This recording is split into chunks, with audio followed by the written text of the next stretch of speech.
আরো 2 জন, তারা এখন 3 জন হসপিটালে আছে খুব গুরুতর।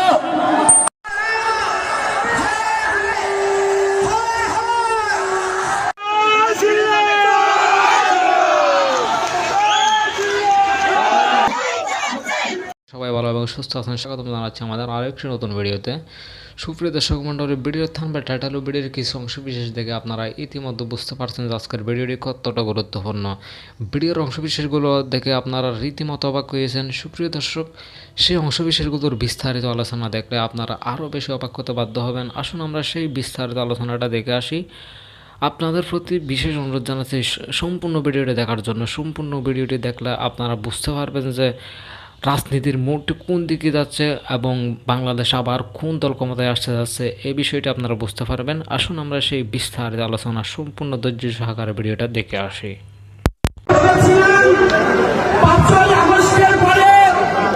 বাংলাদেশের নতুন স্বাধীনতার ঘোষণা দিয়েছিল, কিন্তু না,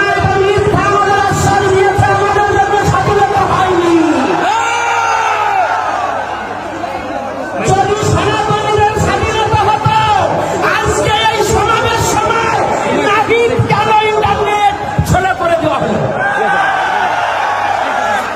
নাহিদের সাথে যখন ছাত্ররা ছিল তখন কি সনাতনী ছাত্র ছিল না?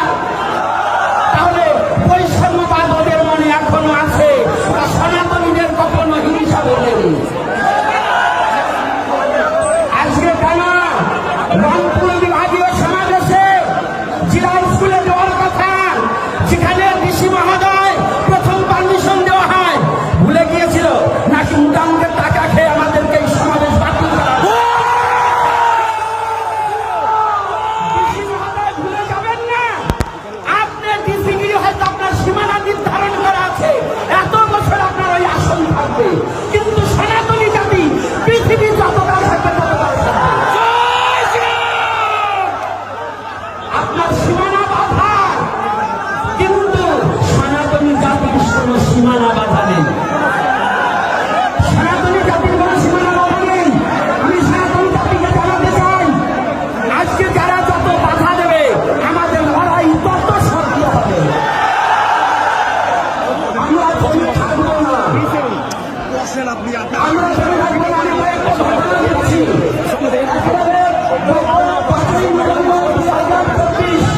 ঢাকা বিশ্ববিদ্যালয়ের সংবাদ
ঘটনার উপরে সনাতনীদের হত্যার হুমকি এবং ইসলামে একটা ইসলাম ঘর ধরে ধরে জবাই করা হয়েছে।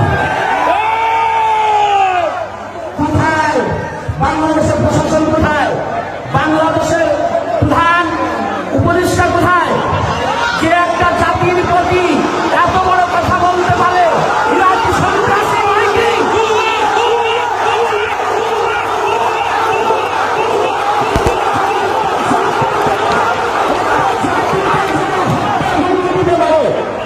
ইসলাম অন্য কোনো সংগঠন নয়, তারা জানে না। এই বাংলার মাটিতে শ্রীকৃষ্ণ চৈতন্য মহাপ্রভু অতিরিক্ত দেয়। আর সেই শ্রীকৃষ্ণ চৈতন্য মহাপ্রভু আদর্শটাকে প্রতিপালন করা হয় ইসলামে। আমি যদি ইসলামের বিকৃত নই, তথাপি আমি বলবো এই ইসলাম আর কখনো এটা বাংলার সংস্কৃতি হিসেবে তুলছে।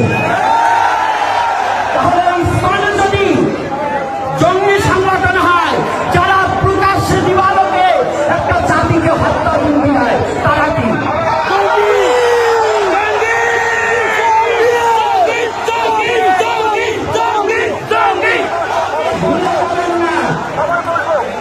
বিরানব্বইয়ের ঘটনা একটু স্মরণ করিয়ে দিতে চাই। আপনাদের কথা দিয়ে আপনাকে আমি ফিরিয়ে দেই, জবাবদেহি করতে পারবেন না সেগুলো। কারণ 92-তে আল্লাহু আকবার নারায়ে তাকবীর বলে ভোলাতে যে গণধর্ষণ করেছিল, এটা কি ভুলে গেছেন? জয় শ্রীরাম যদি খারাপ হয় তাহলে ওটা কি ছিল? এজন্য সাম্প্রদায়িক দাঙ্গা বাঁধাবার চেষ্টা করবেন না। মাহবুবুর রহমান সাহেবকে বলে দিতে চাই, আপনি চাচ্ছেন এই বাংলার হিন্দু মুসলমান এক সূত্রে গাথা চলতে যাচ্ছে, সেই সম্প্রীতিকে নষ্ট করার জন্য ধর্মীয় উস্কানি দিয়ে এই হিন্দু মুসলমান দাঙ্গা বাঁচাতে চাচ্ছে। আমরা এই ফাঁদে পা দেব না, আমরা এই ফাঁদে পা দেব না। মুসলমান আমাদের শত্রু নয়, শত্রু যারা দেশদ্রোহী, যারা ভারতদ্রোহী, যারা সনাতনকে হেয়পূর্ণ করতে চায়, ওরা আমাদের শত্রু। কোনো মুসলমান শত্রু হতে পারে না। আমি জানাতে চাই, আজকে সনাতনী জাতি এবং সনাতনী যুবতী এবং মা বাবারা যারা এসেছে, আজকে বিভিন্ন গাড়ি আটকিয়ে দেওয়া হয়েছে প্রশাসনের লোক। আমি প্রশাসনকে জানিয়ে দিতে চাই, ঘুমানো সিংহকে খুঁচিয়ে জাগাবেন না। কত অক্টাবেন? আপনার যতগুলো বাংলাদেশের প্রশাসন আছে তার চেয়ে সনাতনী জাতি কোন অংশ কম নাই। সনাতনী জাতি এখন মরতে শিখেছে, কারণ সনাতনী জাতি জানে তাদের কোনো মৃত্যু নাই, মৃত্যু করে আবার তাদের জন্ম আছে। তাই আমি বলে দিতে চাই, রাজপথে প্রত্যেকটা যুবতী অন্যায়ভাবে গান সত্যগুলো গান্না পারবো না, কিন্তু এরপরে যত সমাবেশ হবে আমাদের প্রাণের 8 দফা দাবি যতদিন পর্যন্ত মেনে না নেবে, যেখানে আমাদের অ্যাটাক করবে ওখানেই আমাদের সমাবেশ হবে, ওখানেই আমাদের সমাবেশ হবে। আর দীর্ঘায়ু আমি করবো না। তাই আপনারা যাওয়ার সময় আমাদের অনেক কুচক্র মহলকারী, আমাদের চেষ্টা করবে, যারা আজকে সংযুক্ত করব, কিন্তু তার মধ্য দিয়ে একটা কথা বলে যাচ্ছি, আমাদের যুবক ছেলে মেয়েদেরকে লাঠি চার্জ করে তাদের হতাহত করা হয়েছে, তাদের আঘাতপ্রাপ্ত করা হয়েছে। অতি সত্তর এই প্রশাসনিক ভবন থেকে এই বিচার যদি না করা হয়, আগামী সমাজে সারা জেলার উপর হবে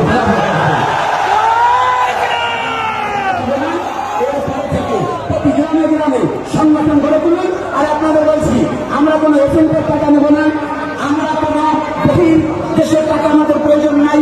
আপনারা ভিক্ষা করে করে এই সমাবেশের সহযোগিতা করবেন। আমাদের যা আছে তাই দিয়ে আমরা সমাবেশ, আমরা খাইয়ে সমাবেশ করি না, আমরা ঘুষ দিয়ে সমাবেশ করি না, আমরা কিষাণ কিনে সমাবেশ করি না, আমরা ভালোবাসার সনাতনকে ভালোবাসে সংঘবদ্ধ হবে। আজকের মতো এখানে আমি কথা সমাপ্ত করছি। আপনারা সকলে সুস্থ থাকুন, ভালো থাকুন, সনাতনকে ভালোবাসে এগিয়ে আসুন, নিজের স্বধর্মকে রক্ষা করুন। জয় শ্রীরাম।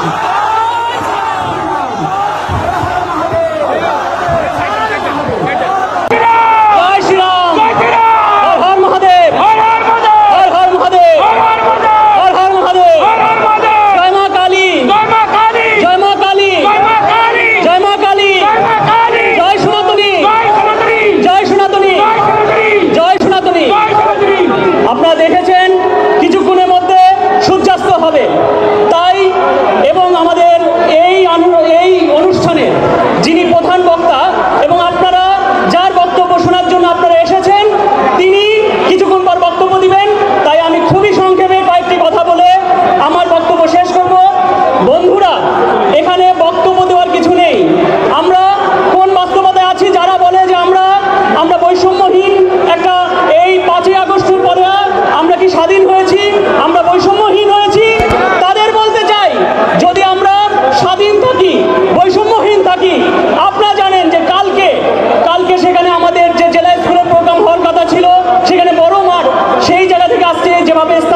সংখ্যাগরিষ্ঠ জনগোষ্ঠীর কোনো প্রোগ্রাম হতো, তাহলে কখনো হতো? হতো না।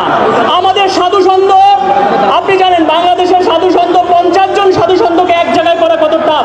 সেইখানে সাধু সন্তদের কালকে হোটেল থেকে বের হওয়ার কথা বলেছে। এটা কি অপমান না? এটা কি রংপুরবাসীর অপমান না? আপনারা সেই অপমানের আপনাদের কাছে আমরা বিচার দিয়ে গেলাম, এই রংপুরবাসীর কাছে বিচার দিয়ে গেলাম। কালকে আমরা এই সারা বাংলাদেশের সন্ত মণ্ডলী যখন ডিসি অফিসে গিয়েছেন, আমরা দীর্ঘক্ষণ সময়, আধা ঘন্টা 40 মিনিট ডিসির অফিসে বসে থাকার পরও ডিসি এসে একটু কথা বলেন না। তিনি এসে বলতে পারতেন যে না, অনুষ্ঠানটি এখানে না, এখানে হবে, তিনি বলতে পারতেন, কিন্তু তিনি বেরই হলেন না। তো এই কারণে আমি বলবো, বন্ধুগণ, আপনারা সক্রিয় থাকবেন এবং এইখানে আজকে যখনই কোনো আন্দোলন হচ্ছে, লোকবল হচ্ছে, সেইখানে হুমকি ধামকি মামলার ভয় দেখানো হচ্ছে। আমরা মামলাকে ভয় পাই না, মামলাকে ভয় পাই না। আপনারা যদি মনে করবেন এই আন্দোলনের যারা প্রধান সারি যারা আছে, চিন্ময় বাবু সহ অন্যরা, তারা কেউ একা না। আমরা 3 কোটি সংখ্যালঘু তাদের সাথে আছি, এই নেতৃত্বের সাথে আছি। কাউকে একা মনে করলে আপনারা বোকার স্বর্গে বাস করেন। এই ঢাকা থেকে একজন হিন্দু বিরোধী, একজন চরম সাম্প্রদায়িক ব্যক্তি উস্কানি দিচ্ছে, প্রতিনিয়ত উস্কানি দিচ্ছে। তার উস্কানিতে চারদিকে এই প্রবলেমগুলো হচ্ছে। আমি আপনাকে বলবো যে আপনি মানবিকভাবে বিষয়গুলো দেখুন। আপনি এভাবে এই কাজ আপনি করবেন না। আমরা জানি, আমি আপনার নাম না ধরলেও আপনি বুঝে গেছেন যে কার নাম আমি বলেছি। তা আমি বলবো এই কাজ আপনি করবেন না। আর আমি আর আমার কথা বাড়াবো না, আপনারা চিন্ময় বাবুর বক্তব্য শুনবেন। এই 8 দফা দাবি আমাদের প্রাণের দাবি, এর পক্ষে সবাই সোচ্চার থাকবেন তো।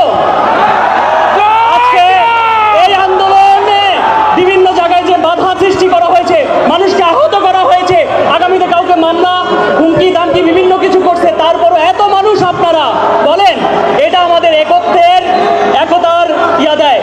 আমি আপনাদের বেদের শেষ মন্ত্রের মধ্যে বলা আছে, সংঘাচ্ছাদ্দাং সংবাদাদ্দাং সংঘ মানাংশ জানাদাম। তোমরা একসাথে চলো, একই কথা বলো, তোমাদের হৃদয় এক হোক, অন্তঃকরণ এক হোক, তোমরা সর্বাংশে সম্পূর্ণরূপে ঐক্যবদ্ধ হও, তোমরা খাদ্য পানীয় সহ ঐক্যবদ্ধভাবে খাও। সেই একতার মন্ত্র যেন আমাদের হৃদয়ে থাকে। আর আমরা সেই চারণ কবি মুকুন্দ দাসের একটি পংক্তি বলে আমি আপনাদের এই বক্তব্য শেষ করব। চারণ কবি মুকুন্দ দাসের একটি পংক্তি আছে যে, ভয় কি মরণে রাখিতে সন্তানে, মাতঙ্গী নাচিছে আজে সমর রঙ্গে, নাচে তাথই তাথই থই দিনি দিনি দম দম, ভূত পিচাচ নাচে যোগিনী সঙ্গে। কারণ আমি বলবো বন্ধুরা, ভয় কি মরণে রাখিতে সন্তানে। তো মনে রাখবেন আমাদের সেই গান। এবং আপনাদের এই যে দেখেছেন যে সমন্বয়ক বিন্দু রংপুরের, তারা অনেক কষ্ট করে এই প্রোগ্রামটি আয়োজন করেছে এবং অনেক স্বল্প সময়ের মধ্যে যেহেতু প্রোগ্রাম স্থানান্তরিত করতে হয়েছে, কিছু ভুল ত্রুটি ছিল, আপনারা সেটা ক্ষমা সুন্দর দৃষ্টিতে বন্ধুরা দেখবেন কোনো আশা করি, এবং তারা তাদের সাধ্য অনুসারে করেছে।